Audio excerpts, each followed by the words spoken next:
자, 오늘 말씀은 열왕기상 2장에 있는 말씀.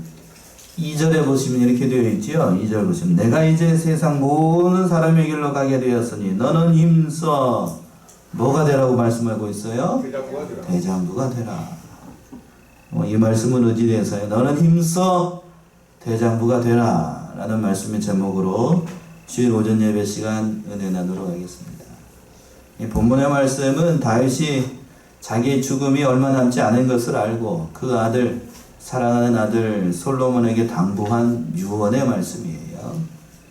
즉 솔로몬이 이스라엘 왕으로 이제 공식적으로 출범하기 전에 그 이스라엘 나라를 바로 통치하기 위해서는 하나님 앞에서 어떠한 신앙적인 자세를 갖추고 가야 될 것인가를 권면한 그러한 말씀입니다. 4절까지는 하나님에 대한 관계를 말씀한 거고, 오늘은 살펴보지 않겠지만 5절에서부터 저기 12절까지는 인간 사이에서 관계를 말씀을 한 거예요. 오늘은 4절까지 하나님과의 관계입니다. 너는 힘써 대장부가 되라. 어떻게 하면 우리가 하나님 앞에서 대장부가 될 수 있는가? 오늘은 이 말씀을 통해서 은혜를 나누고자 합니다. 첫 번째는 대장부가 되기 위해서 세상 모든 사람의 가는 길이 있음을 알아야 된다는 거예요. 세상 모든 사람들이 가는 길, 그 길이 있어요. 그 말씀이 1절과 2절에 나오는데 1절, 2절 먼저 한번 읽어보세요. 다윗이 죽을 날이 임박하매 그 아들 솔로몬에게 명하여 가로되 내가 이제 세상 모든 사람의 가는 길로 가게 되었노니 너는 힘써 대장부가 되고. 1절 상반절에서 보시면 다윗이 죽을 날이 임박하매 70년의 세월을 살았던 다윗, 자신의 생명이 얼마 남지 않은 것을 알고 이 유언의 말씀을 하고 있는 겁니다. 그 내용은 참 다윗의 일생을 살펴보게 되면 파란만장한 인생을 살았지요. 다윗의 본래의 직업이 왕이 아니고 뭐였지요? 뭐 치는 사람? 양치는 목동이었습니다. 지난 수요 예배 시간에도 우리가 살펴보는 것처럼 다윗은 왕이 될 수 있는 그런 순서가 아니었어요. 자기 위에 형들이 7이나 있었고 자기는 말제였고 인간적인 관점으로 봤을 때는 왕이 될 만한 그런 신분의 사람이 전혀 아니었습니다. 그러나 하나님께서 강권적으로 선택하시고 이스라엘의 왕으로 삼으셨어요. 왕이 된 다음에도 그것이 뭐 순차적으로 순리적으로 왕이 되었는가? 그렇지 않아요. 참 많은 우여곡절 끝에 유대의 왕이 되고 그러고 난 다음에도 한참 동안 있다가 33년 반 동안 통일 왕국의 왕으로서 이 모든 일들을 하다가 다윗의 생을 돌아보게 되면 이 시간에 다 할 수 없지만 진짜로 파란만장하게 살았어요. 파란만장하게. 범죄로 말미암아 아들이 반역하는 일도 겪게 되고 온역으로 자기의 모든 많은 백성들이 죽는 것도 보게 되고 골리앗을 쓰러뜨려서 참 백성들로부터 추앙을 받을 때도 있었지만 그러나 참 앞에서도 언급한 것처럼 아들 때문에 쫓기는 신세가 되기도 했었습니다. 그게 다윗의 삶이었어요. 전반적으로 평가를 냈을 때에 다윗은 누구 앞에서 살았는가? 하나님 앞에서 살았어요. 하나님 앞에서. 진실되게 하나님 앞에서 살았던 인생의 선배로서 인생의 후배라고 할 수 있는 솔로몬에게 엄숙하게 유언의 말씀을 당부하고 있는 그런 말씀이에요. 하반절에서 그랬죠. 그 아들 솔로몬에게 명하여 가로되, 다윗의 유언은 한마디로 요약을 한다라고 하면 모든 것이 모든 인간의 생사화복이 하나님께 달려 있으니까 하나님의 말씀을 순종하라는 말씀이에요. 말 그대로 인간의 모든 생사화복이 누구에게 달려 있어요? 하나님께 달려 있습니다. 하나님께 달려 있으니까 너는 그의 말씀, 그 하나님의 말씀을 순종해야만 네가 형통의 길이 있다는 거예요.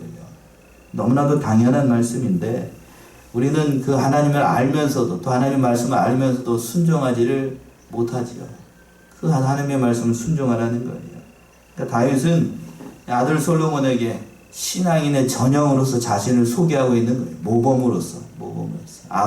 아버지로서는 그런 권위만 가지고 있는 것이 아니라 공식적으로 나의 인생이 하나님을 의지하는 삶이었다. 너도 누구를 의지하라? 하나님을 의지하라. 하나님을 의지하는 것이 곧 형통의 길이고 인생의 모든 문제에 해결책, 비책, 열쇠가 하나님께 있다는 것을 가르치고 교훈하고 있었습니다. 많은 얘기예요. 진실로 그렇습니다. 우리 인생의 모든 문제를 해결해 줄 수 있는 분은 오직 누구밖에 없어요? 하나님밖에 없어요. 생사화복을 주관하시는 분도 하나님밖에 없고. 그러니까 다윗은 이 모든 것을 당부를 하고 있는 거예요.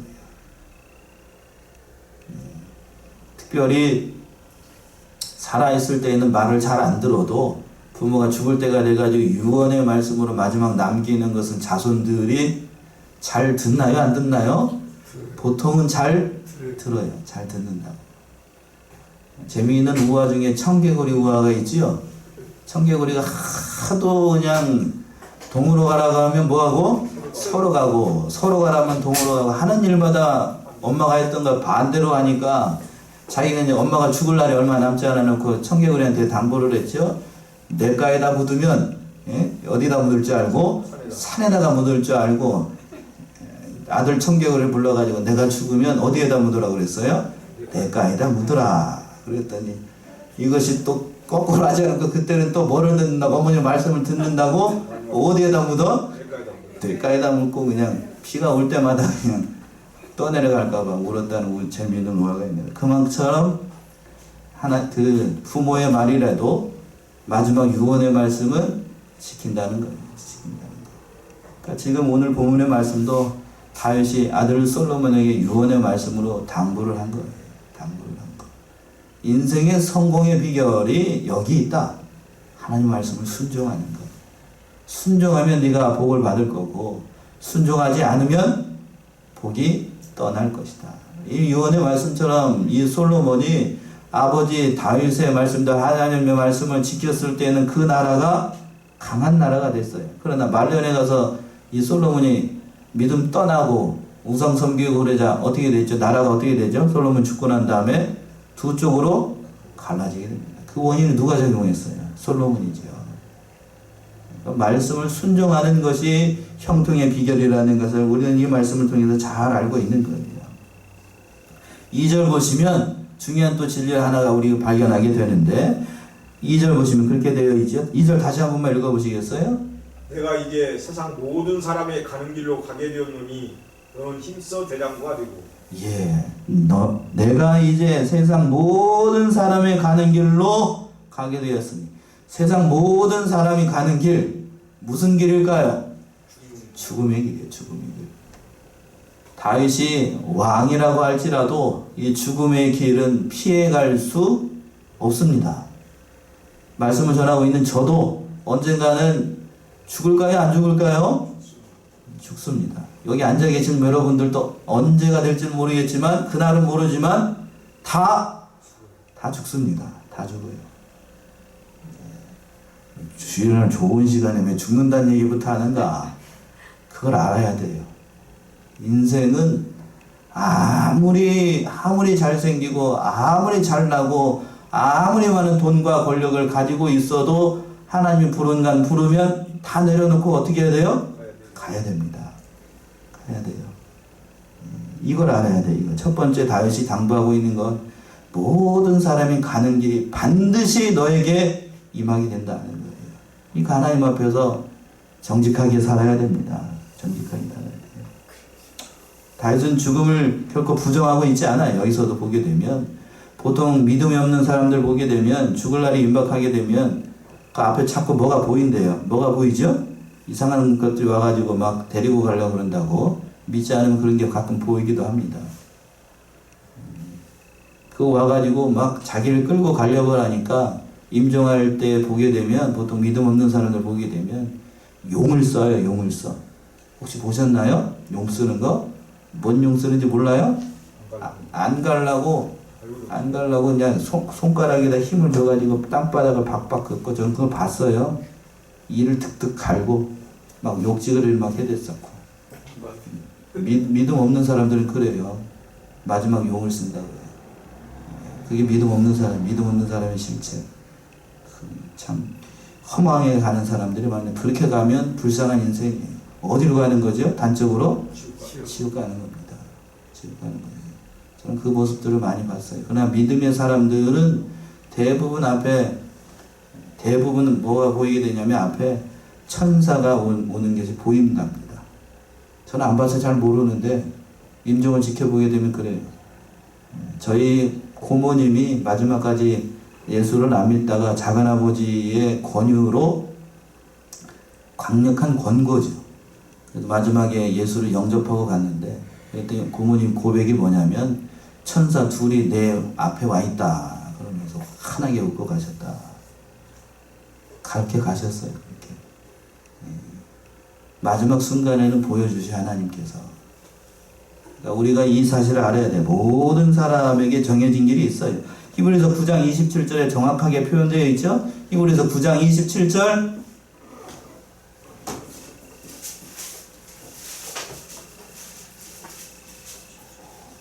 한 번 죽는 것은 사람에게 정하신 것이요 그 후에는 심판이 있으리니.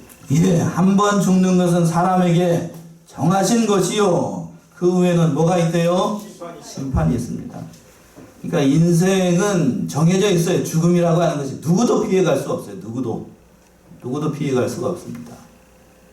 그러니까 이 아담의 범죄로 말미암아 사망이라는 것이 찾아오게 됐는데, 그러니까 우리 이 사망의 준비, 죽을 준비를 잘해야 됩니다. 어떻게 잘해야 되는가? 오늘 본문의 말씀에서 이 다윗은 그걸 얘기를 하고 있는 거예요. 죽을 준비를 잘해라. 네 죽음의 길. 첫 번째는 인생이라고 하는 것이 반드시 죽음이 찾아온다는 것이고, 두 번째는 뭔가 하면 기록된 대로 하나님의 말씀을 지키라는 거예요. 요약을 하면. 그 말씀이 3절에 있는 말씀이에요. 3절 한번 읽어보시겠어요? 네 하나님 여호와의 명을 지켜 그 길로 행하여 그 법률과 계명과 율례와 증거를 모세의 율법에 기록된 대로 지키라. 그리하면 네가 무엇을 하든지 어디로 가든지 형통할지라. 예, 상반절에서 보시면 내 하나님 여호와의 명을 지켜 그 길로 행하여. 특별히 앞에서 보게 되면 앞절에서는 너는 힘써 대장부가 되라 라고 말씀하죠. 이어서 뭐라고 그랬냐면 내 하나님 여호와의 명을 지켜 그 길로 행하라. 그러니까 대장부가 되는 길은 누구의 말씀을 지키는 것? 하나님 말씀을 지키는 거예요. 그러니까 대장부가 되는 거예요. 대장부가 되는 것. 또 대장부가 될 때 그냥 지키라고 하지 않고 힘 써야 돼. 힘쓰라고 해. 힘써. 그러니까 보통 사람들 같은 경우에는 하나님께서 이미 예비해 주신 복이 예정되어 있기 때문에 인간편에서 노력을 하지 않고 가만히 있어도 된다라고 생각하는 사람들이 있어요. 믿는 일 하라고 그랬더니 은혜로 하는 것이지. 목사님 저를 가르쳐요. 은혜로 하시는 것이죠. 그러나 오늘 본문의 말씀에서 보게 되면 뭘 쓰라고 되어 있어요? 힘쓰라고 되어 있어요. 힘써야 됩니다. 힘써야 돼요. 애를 낳을 때도 뭐를 써야 되죠? 힘써야 나오죠. 가만히 있으면 나오나요? 안 나와보셨는데 잘하시네요. 나왔어요. 그래. 아무튼 애를 낳을 때도 가만히 있으면 애가 나오는 게 절대로 아니에요. 힘을 써야 됩니다. 수술을 했든지 뭐를 했든지 다 힘을 써야 돼요. 심지어는 화장실 가도 진리를 볼 때에도 뭐를 써야 돼요? 가만히 있으면 안 돼요. 신앙생활도 마찬가지예요. 신앙생활도 가만히 있으면 저절로 내 신앙이 잘한다. 아니야. 전혀 안 자라. 직분이 올라갈수록 더 많이 힘을 써야 됩니다. 맞나요? 맞아요. 목사 앞에 쓰기 이 단에 쓰기 위해서는 여러분보다 배는 더 힘을 써야 됩니다. 뭐를 준비해야 되고 말씀 준비해야 되고 토요일날 사사로운 일 하지 않고 말씀만 봐야 되고.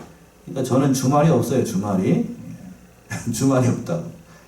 그러니까 평생 이렇게 될 건데 은퇴하기 전까지는 그럴 건데, 그러나 그걸 감사히 여기면서 해야 힘을 써야 주일이 즐거워요. 그렇지 않으면 이게 멍해가 돼가지고 이게 도저히 감당을 할 수가 없는 거지. 그만큼 우리에게 힘을 많이 써야 돼. 힘을 써야 돼. 성경에 나와 있는 모든 믿음의 거장들도 마찬가지예요.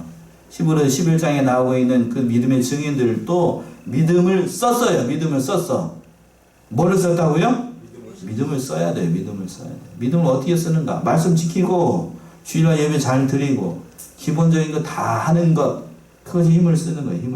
특별히 힘을 많이 썼던 사람, 성경의 대표적인 사람 든다라고 하면 여호수아를 들 수 있겠죠.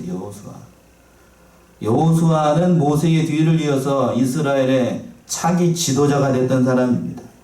그러나 모세에 비해서 모세는 별명이 있어요. 하나님의 사람이라고 하는 별명이 있었다고요. 전무후무한 선지자입니다. 전무후무한. 모세와 같은 그런 선지자 다시 일어나지 않았어요. 그거 모세에 비하면 여호수아는 능력면이나 은사면이나 모든 면에서 모세만 못합니다. 모세만 못하다고요. 그러나 모세가 못한 일을 여호수아가 했습니다. 어느 땅을 정복을 했어요? 가나안 땅을 정복했어요. 왜? 여호수아가 누구의 말씀을 의지하고 나갔기 때문에요? 하나님 말씀 의지하고 가니까. 그러니까 사람의 잘나고 못난 것에 의해서 일이 성사가 되는 것이 아니고 하나님이 함께 하시면 또 우리가 하나님의 말씀을 지키고 나아가게 되면 하나님께서 능력을 함께 하셔서 이 모든 일들을 해나가게 한다는 거예요. 그러니까 그 말씀을 지키라는 거예요. 3절 중반절에서 보시면 그렇게 되어 있죠. 3절 다시 한번 보시면 내 하나님 여호와의 명을 지켜 그 길로 행하여 그 법률과 계명과 율례와 증거를 모세의 율법에 어떠한 대로 지키라고요? 기록된 대로 지키라. 기록된 대로. 개역성경, 우리 한글 개역성경에서는 이것이 잘 드러나지 않은데 히브리 원문을 보게 되면 이 단어와 단어 한 단어를 할 때마다 하나님을 지칭하는 그 대명사, 3인칭 대명사가 그대로 있습니다. 이것을 그러니까 다시 번역하면 이렇게 번역을 할 수 있어요. 그의 법률, 그의 계명, 그의 율례와 그의 증거를 모세의 율법에 기록된 대로 지키라. 느낌이 다르지요? 느낌이 다르다고요. 그러니까 하나님의 명령, 하나님의 계명, 하나님의 율례, 하나님의 증거를 지키라는 거야. 이렇게 거듭 다윗이 이 얘기를 하고 있는 이유가 뭔가? 인간의 모든 것이 누구를 통해서만 가능하기 때문에 하나님의 말씀을 통해서만 이렇게 계속 강조하고 있는 거예요. 강조하고 있어요. 너는 하나님의 말씀을 지켜야 된다. 지키되 어떻게 지켜야 되는가? 모세의 율법에 어떻게 한 대로? 기록된 대로 지키라고 했어요. 기록된 대로. 여기가 동그라미 치셔요. 기록된 대로. 한마디로 얘기하면 가감하지 말고 지키라는 거예요. 가감하지 말고. 그 말씀이 요한계시록에 정확히 나와 있죠. 요한계시록 22장을 한번 가봅시다. 요한계시록 22장 18절 19절.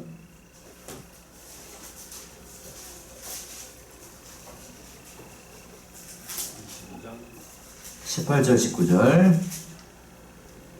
내가 이 책의 예언의 말씀을 듣는 각인에게 증거하노니 만일 누구든지 이것들 외에 더하면 하나님이 이 책에 기록된 재앙들을 그에게 더하실 터이요 만일 누구든지 이 책의 예언의 말씀에서 제하여 버리면 하나님이 이 책에 기록된 생명나무와 및 거룩한 성에 참여함을 제하여 버리시리라. 예, 그러니까 하나님의 말씀은 더하지도 말고 또 빼지도 말고 있는 그대로 오늘 본문의 말씀에 따르면 기록된 대로 지켜야 됩니다. 기록된 대로 지켜야 돼요.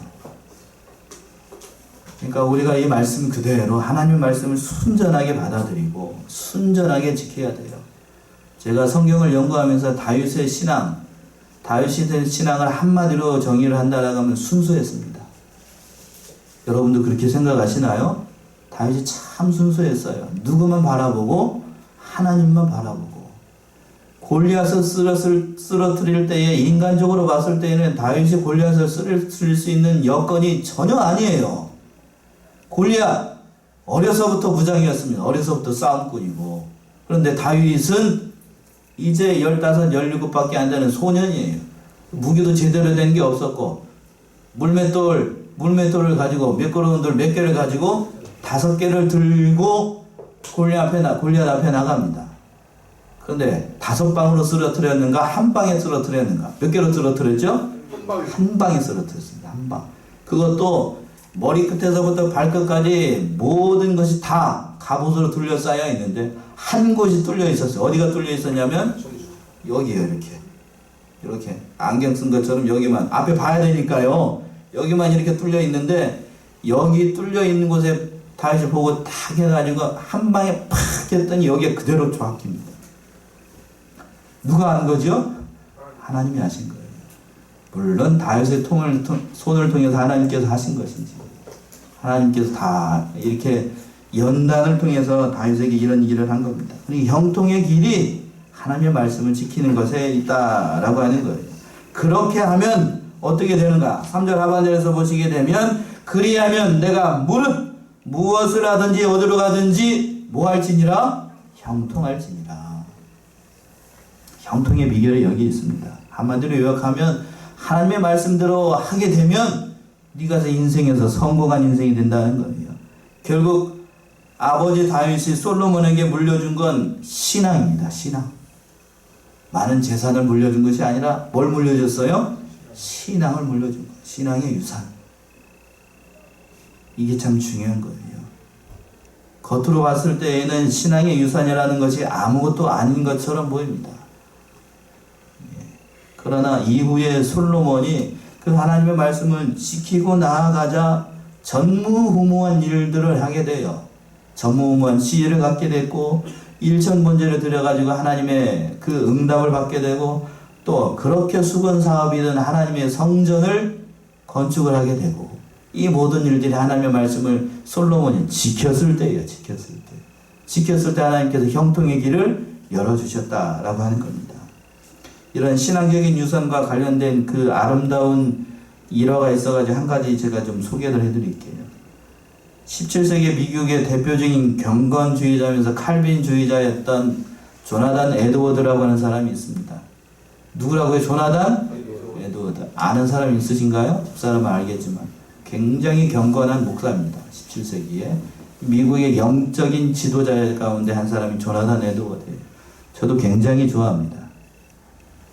이 사람이 어렸을 때에 자기 아버지로부터 물려받은 것이 한 가지가 있는데 그게 뭐냐 하면 자기 아버지가 목사였어요. 목사이면서 그 목사님을 통해서 들었던 말씀이 하나님을 경외하고 이웃을 사랑하라. 어린아이였을 때부터 이 한 가지만 가르쳤대요. 누구를 경외하고? 하나님을 경외하고 누구를 사랑하라? 이웃을 사랑하라.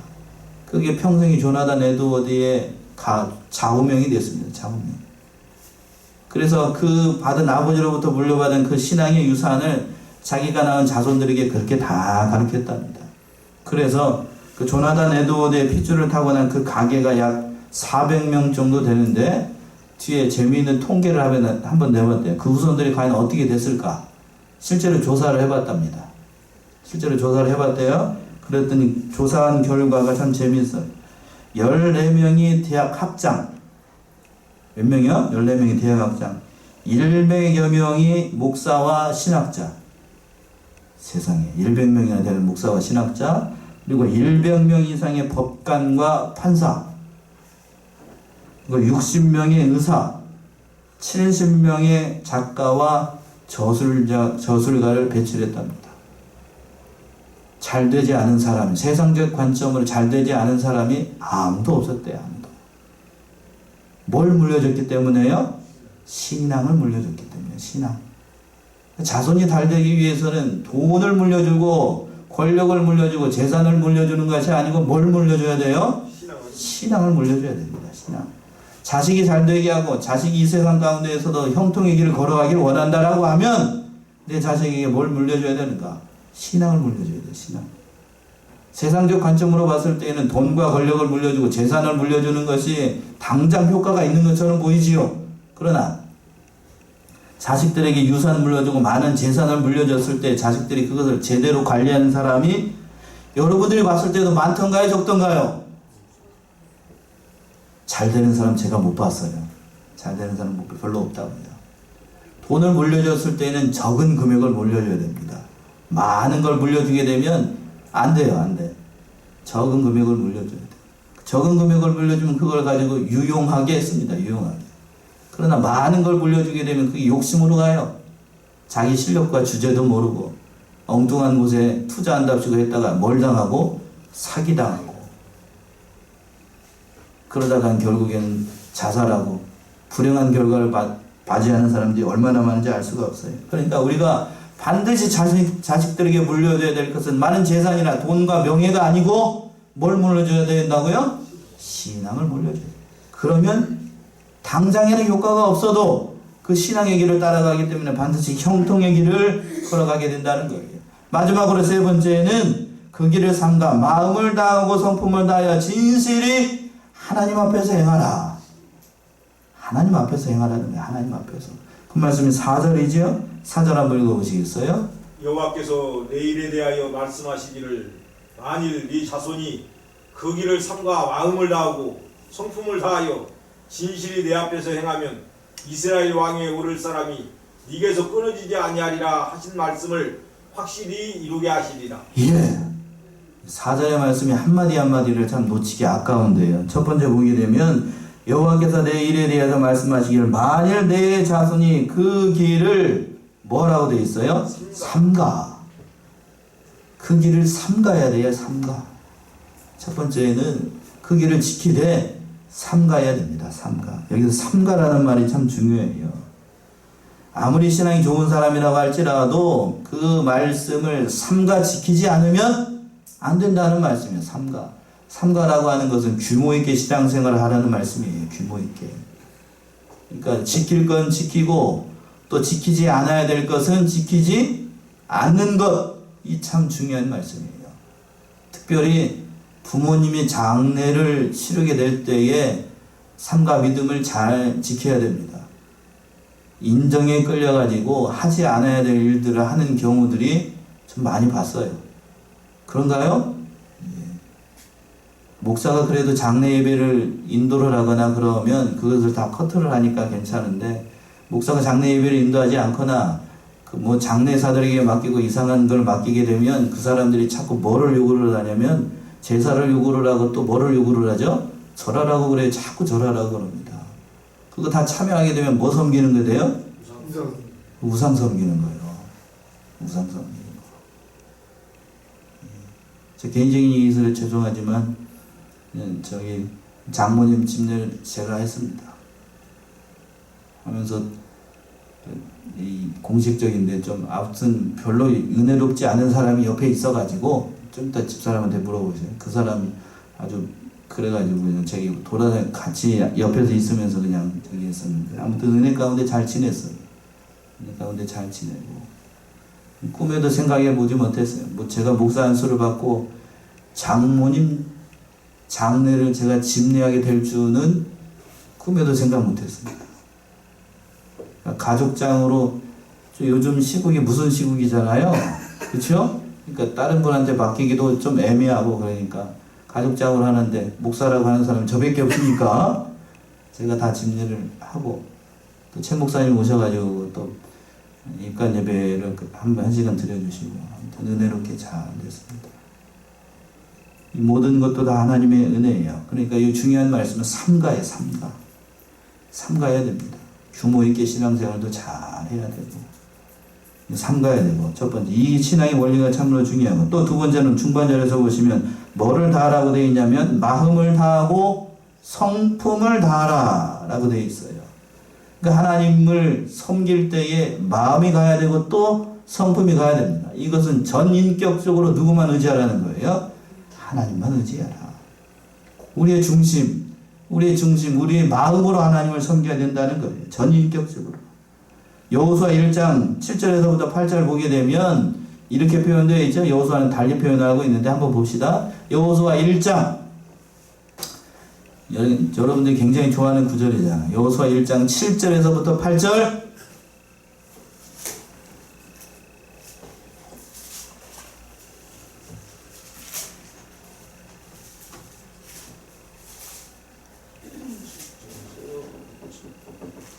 오직 너는 마음을 강하게 하고 극히 담대히 하여 나의 종 모세가 네게 명한 율법을 다 지켜 행하고 좌로나 우로나 치우치지 말라. 그리하면 어디로 가든지 형통하리니 이 율법책을 내 입에서 떠나지 말게 하며 주야로 그것을 묵상하여 그 가운데 기록한 대로 다 지켜 행하라. 그리하면 네 길이 평탄하게 될 것이라. 네가 형통하리라. 예, 여기도 정확하게 다 표현되어 있어요. 좌로나 율법을 지키되 좌로나 우로나 치우치지 말라. 이것이 삼가라는 거예요. 삼가라는 거고. 또 이 율법책을 내 입에서 떠나지 말게 하여 주야로 묵상하여 그 가운데 어떻게 한 대로 기록한 대로 지키라는 거고, 그리하면 내 길이 어떻게 된다고요? 평탄하게 되고 형통하게 된다는 거예요. 마음을 다하고 성품을 다해서 그 말씀대로 지키면 형통의 길이 열린다고 하는 거예요. 또 마음을 다하고 성품을 다하고 지키되 어떻게 지켜야 되는가? 누구 앞에서 지켜야 되는가? 4절 하반절에서 있는 것처럼 마음을 다하고 성품을 다하여 진실이 누구 앞에서? 내 앞에서 행하면, 곧 하나님 앞에서 지켜야 된다. 하나님 앞에서 진실을 다하고 마음을 다해서 하나님 앞에서 지켜야 된다. 원문을 보게 되면 코람데오예요. 코람데오. 하나님 앞에서 행하라. 하나님 앞에서. 말로만 하지 말고 행동이 따라야 된다는 거예요. 행동이 따라야 된다. 하나님 앞에서 행하라.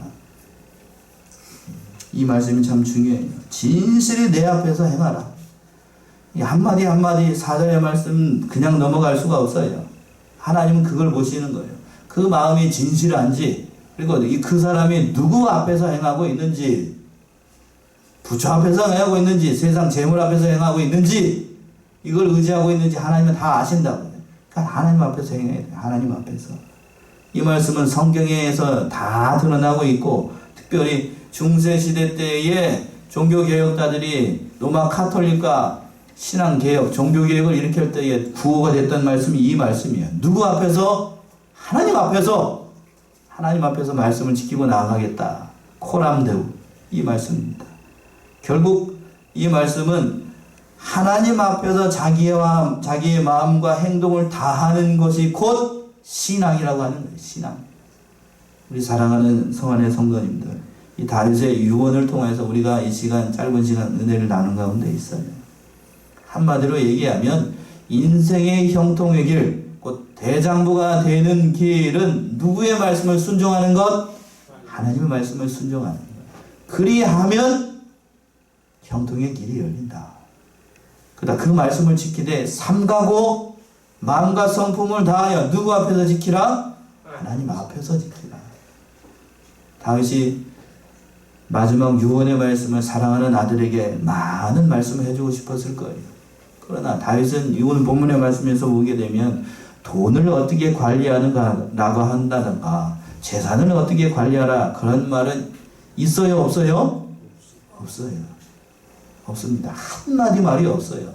다만 네가 하나님 앞에서 정직하게 진실하게 행하면 하나님께서 모든 길을 열어서 어떻게 해주시겠다고요? 평통의 길을 열어준다. 이 말씀이에요. 이 말씀을 따라서 우리 사랑하는 성도님들도 힘써 대장부가 되라. 이 말씀을 따라 그 신앙의 길을 걸어 나가시고 하나님을 잘 섬겨나가는, 그리고 복받는 우리 사랑하는 성원의 성도님들 다 되시기 바랍니다. 기도하겠습니다.